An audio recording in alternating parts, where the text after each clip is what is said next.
Well, hello there. I didn't see you. Thanks for coming into our YouTube page and checking it out. Please, take your shoes off. Take your jacket off. Put your jacket back on. Put your shoes back on and watch this video. This is an old clip, isn't it, Joe? It's an oldie and a goodie. It's an old and a good. Old good for your eyes. Use your hands to leave a comment if you like it. If you don't like it, then don't say anything because we have fragile feelings. But please enjoy this old clip from the Andy Show's history while you get ready for new clips from the Andy Show's future. Coming daily soon. Flat out. All right, welcome back to Tandy Show. We're going to talk today about competition. Obviously, being that it's a new year, people set goals for themselves. Some people want to get into sports or working out, better shape, whatever it is. We want to talk today about games. And, over the holiday break, I had a chance to play some fun games with my in-laws and family. We had a good time. We played that game Heads Up. Oh, yeah. The iPad game. We had a great time. I want to talk a little bit about our experiences growing up, of times that we maybe were in a very competitive environment that was maybe uncomfortable, or maybe we excelled in or didn't excel in. Joe, do you have any examples of this? Yeah, well, you're kind of the anomaly in our family. Sure. Come from a long line of sports enthusiasts whose abilities do not add up to how much they like watching Sure, sports. Everybody likes sports. Well, the difference is that, my father's side are all very athletic people. Right. Whereas my mother's side, the family that you and I related on, Yeah. are watchers of sports, not very much participators. So I played basketball in like 4th grade. Participants, not participators. I apologize profusely to everyone. I was going to let it go. Hashtag end Andy Beer Sack Party. So I was on a team in like 4th grade, and two things stick out in my head. One was that at some point, I've always been rather theatrical. So sure, I was aware. Yeah, right. I remember in one game, for some reason, I had to guard the other team's best player. This is basketball? Yeah. Yeah. And so I made it very well known to everyone watching that I should not be guarding this person by just going, I shouldn't be guarding you! Yeah, that's one way I was to do it. literally saying it out loud. Yeah. You made it very clear. Waving my arms. Yeah.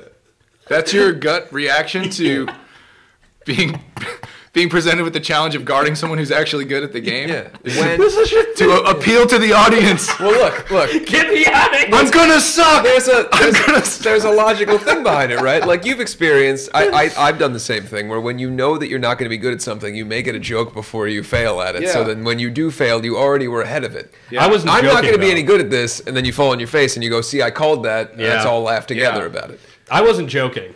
Though. Sure, I no, will say that. you were telling the truth that you should not have been guarding that guy. No, because I think it was a close game. I was like, guys, this is not a terrible idea. And then you don't need to involve everyone. No, Yeah. no. You must have had at least one moment of victory, though. I did. I believe it was the next game. I hit a free throw. I scored a point. It was a free throw. So It was a 1 free point. throw. So you I were scored- unguarded. Yes. Unguarded. Everybody was stopped. Yep. Did Nobody you was throw in your it? Did you face. throw it like granny style, as they call No, it? no. Or did you overhand? Oh yeah. I overhooded it. Yeah, overhooded it. Yeah, And, yeah. that may have been part of my problem. Was I was hooding instead of handing. Yeah. The entire, like all the parents for both teams, just cheered as if I hit the game-winning shot. That's sad. It was Because I mean, it's a sympathetic cheer. You don't want to be on the receiving end when you're doing something that's a legitimate thing in the game of a sympathetic cheer. Yeah, because we were down by like 15 points. You got Rudied. I got Rudy. You got Rudied. I did. Because it's nice to hit a free throw. Everybody wants the point. Right. It's worth a clap. But when you get an overwhelming response to a free throw, like you got a triple-double and it's just a free throw. Yeah, I get it. There was a little bit of redemption. My senior year of high school, I played in a rec league on a team that I formed with a bunch of other schmucks. Yeah. And you were the best one. I was actually the second best player. Oh, all right. Funny. Don't want to make it too much. The second best. Oh no, yeah. Well, there was a guy who got cut after sophomore year of the high school team. Oh, okay, I thought you were gonna say you had one ringer. You had Dikembe Mutombo. I actually had that growing up. There's an NBA player named Matt Bonner now, the Red Rocket. Yeah. And I played on a boys and girls club team with him when I was in like 4th grade or something like that. Last year. And he was a real ringer. The two of you. He dominated. Let me tell you. No, he was like 6'1" in 4th grade. Yeah, that's NBA players are already like that. Yeah, you can tell years in advance. Yeah. So he was like 6'1", and in 4th grade in the league that I was in, the hoop was 8 feet. You didn't even have a full size hoop. There are no 6'1" 4th graders. Yeah. Right. So they ended up kicking him out and like moving him up, whatever. Yeah. Obviously, it became an issue when he had his growth spurt in 4th grade, but he was scoring like 75 points a game, just going like that. See, that's the thing about basketball that upsets me, though, is that like I have friends, and I was talking about this with somebody recently, where there's a lot of sports that, as a kid, if you're in a really competitive level and you're really good, you could maybe parlay that into some form of you could maybe parlay that into some form of career. Professional show we got here. Well, let's talk about this for a second, Joe. Well, who was calling? Oh, it's a local Columbus number, and I've been getting somebody sold my number to somebody. Oh yeah. And now I get calls like 4 a day from different Columbus phone numbers. All right, well, that was your Columbus update.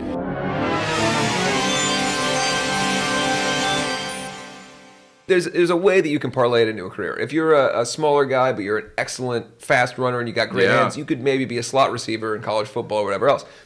Basketball, eventually, your physical makeup is going to stop you from becoming a professional. If you are not built to be 7 feet tall, eventually it's going to end for you. Like 8th grade. Yeah, exactly. Unless you're Muggsy Bogues, like there's not. But even Muggsy Bogues was like my height, and I'm a tall guy. But compared to the Giants, he's like. But he could dunk. He was like 5'3", and he could dunk. He was not 5'3". He was. Yeah. 5'3", and he was doing 360 dunks. Yeah.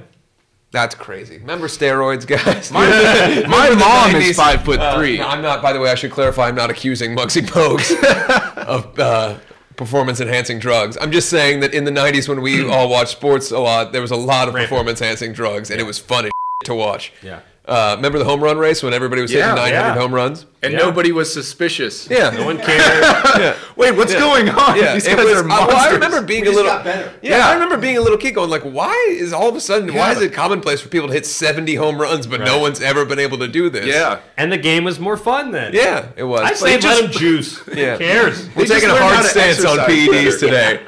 Which is that Joe says, let them juice. Yeah. Hashtag let them juice. I just loved that, like, Congress got involved with all that shit, and people had to testify before. It's a damn game. Yeah. Who cares? And it's a private company. Well, look, we have a very easy position sitting on the outside, though. Yeah. If you're another competitor and you're going against them and you're doing it clean, then you're bummed out that that person's doing all the PEDs. So I will say that I don't support PEDs. But as a kid, when I didn't know about it, it was fun to watch sports where people were superheroes. It would be interesting to have, like, the steroid version of sports and the clean version of sports. But most people would end up watching the steroid version of sports because the highlights would be crazy. Well, and I think they tried that, and it was called American Gladiators. Sure. Or XFL. XFL. With He Hate Me. Rod Smart, He Hate Me was the name he went by. They have the all-natural bodybuilding competitions. Those aren't as fun as the juice stuff. Yeah, I thought you were going to say the all-natural NFL. Like they don't... everything's organic. The jerseys just fall apart during the game. No pads or helmets. Yeah. It smells terrible because everybody's using organic deodorant. Yeah. So what I was saying was that there's a finite amount of time that you can be in competitive sports, and because of that, if you're realistic as a kid, you can, and the parents are realistic, it paints a different portrait. This is a fun thing these kids are doing to build a life skill that they'll be able to use later in life, and isn't it great that they're good at it, and isn't that fun for them? The problem is we lose perspective on that because most of those kids, while they don't make it to professional level, there's maybe one out of every 3 years in a competitive AAU sports program where someone does make it to professional level, and everyone wants to assume when they've put in all their time and money to their kid's life that their kid's going to be that kid. So it breeds an incredibly uncomfortable and difficult situation to be around if you are a sane person. Yeah. I played high-level competitive hockey through my adolescence, and I kid you not, there were literal times where the parents of the other team would be shouting things at their kid, threatening or saying, you should hit that kid in the neck or all this other stuff. I can remember specific times of playing competitive hockey and having parents scream things like hit him in the neck with your stick and that kind of thing. Now, we're little kids. They want to give you a career-ending injury. Right. So they want their kid to be the pro and not anybody else's I remember that there were kids that were the pros of our and their parents probably weren't threatening the other players. No, they were. Those were the parents. Oh, What really? I mean by that is the kids that had the best gear. They were always the super rich kid whose parent could afford to pretend to live the fantasy that this kid was going to be in the NHL. Yeah. And there was no doubt about it. Now, none of the kids I played with are in the NHL. I don't know if any of them play on any professional level, but at the time we were all very serious about it. So I guess my view of competitive sports, and particularly the sport of hockey, has been a little bit ruined because as a kid you find that there's so much aggression. I can't watch hockey with any kind of enjoyment anymore because I get all bummed out and freaked out thinking You just have flashbacks of mean parents. somebody's going to hit me in the neck with a stick. Somebody's going to sweep the leg. But that's the thing. Yeah. None of those kids ended up becoming pro hockey players. At least the I don't know. I kids guess I of haven't those kept parents. up with them. If you're a kid who played hockey with me and you watch the show and you're in the NHL, my apologies. Well, anybody that Joe that wants I you knew to do growing up, PEDs. Please. the people that I knew growing up that turned into pro athletes, their parents were the most relaxed parents because they could see that their kid is 1,000 unquestionably times better than everyone else. There's no need to get Well, hockey's a difficult emotional sport about because a lot of it, particularly the position I played in goalie, a lot of it's predicated on, like, it's an expensive sport. So you kind of got to be the overshooting rich parents to be able to afford the top of the line Hockey gear. is the most expensive sport. Right, and the top of the line. Because you have to get classes like hotels every weekend Every for weekend, tournaments, yeah. and like a full head to toe setup is like $2,500. It was, yeah, and so, I never had, like, my parents did a great job of, like, they knew it was my passion, and my dad really worked hard to make sure I had everything I needed. Played against sports. But yeah, we would go to play it against sports all the time, and I loved, because I loved old hockey stuff, so I would find, I had joy in finding, like, a cool old glove or pads that was or in something. perfect condition or, like, looked like one of my favorite players or something like that.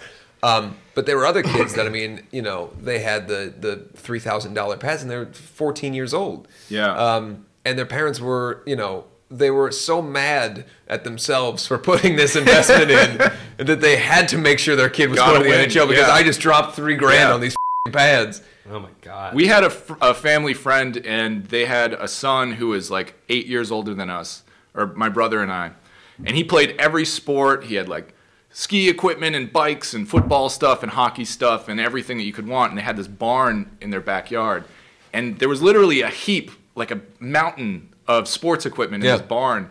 So every year when it was time to like get new pads or whatever, we'd swing by their place, and my brother and I would dig through a mountain of old sports equipment and try to like outfit Find ourselves something with that works. stuff. Yeah. And like if we could come out of there with like half of what we needed for the year, like that was a huge score. Like we get a round of applause. Like, look, he found some 12-year-old shoulder pads with mold on them. Like, let's go play football. And No, I mean, I always had, when it came to the protective stuff, I always, like, my parents made sure that I had, particularly my dad worked hard to make sure I had what they call the one piece and the nice stuff. It was just like the more vanity kind of like the specific coloration of the pads that are brand new that have this and that. I never really got that stuff. But I always had mismatched breezers when I played hockey. Yeah. My breezers were never the team color. Oh, yeah. They were just like, I looked like a guy with a barrel. Like the naked guy wearing a barrel. Because like, I don't have any clothes and I'm out in the public. I got to cover my body. And he puts on an old beer barrel. That's why baseball was great, because it was just everybody had the same T-shirt as your jersey. Cheap stuff. Yeah, And it was well, just like some soccer pants and basketball and baseball, but for some reason hockey even more so than football. Because I think there's football gets supplementary gear funded. that they don't provide. You know what I mean? Like, you don't have to, you can play baseball as a kid and you don't need to have batting gloves and a specific glove. And you can get a... Unless you want people to call you Hollywood when you got the play. We'll get into that another time. I mean, I did because of the, the pageantry of everything. Yes, exactly. Big warm up. A lot of eye black. So I don't know. I think I love, obviously we've talked about it a lot. I love sports. There's the theme of our studio here is a lot of sports stuff. But I will say that I think that sometimes it goes a little bit overboard with the kids. Oh, absolutely. And it can up your competitive nature. So if you're out there and you're a kid who's being pushed to do too much competitive stuff, just remember that Joe wants you to do drugs to be better. Yes. Everyone playing sport, regardless of age, should be on PEDs. Yeah. Even with cheap equipment, steroids go a long way. That's what I've decided my stance is. I guess that's the moral of today's episode. Yep. If you're playing and people are shouting at you to be better, you can be better by using PEDs. Roll the dice. Yeah, but real quick, let's just go back and everything Joe just said. We don't support it here on the Andy Terrible Show. advice once again. We hope you enjoyed that clip from the Andy Show. It was informative, interesting, and nutritious. It's hard to do all of those things, but we did it. You got all your fiber, you got all your nutrients, your vitamins, your minerals. Sodium. You got all of your sodium. All that daily sodium intake that you need to be a living, floating, real person. Sugar. Okay. Anyway, we hope you enjoyed it, and we will see you soon with new content, and we'll see you soon with old content. Yeah, Who knows we'll be what's seeing happening. you. We'll be seeing you. I'll be seeing you again. In the words of Glenn Danzig, I'll be seeing you in hell. Before you make it to hell, feel free to check out our merch store. The link is below.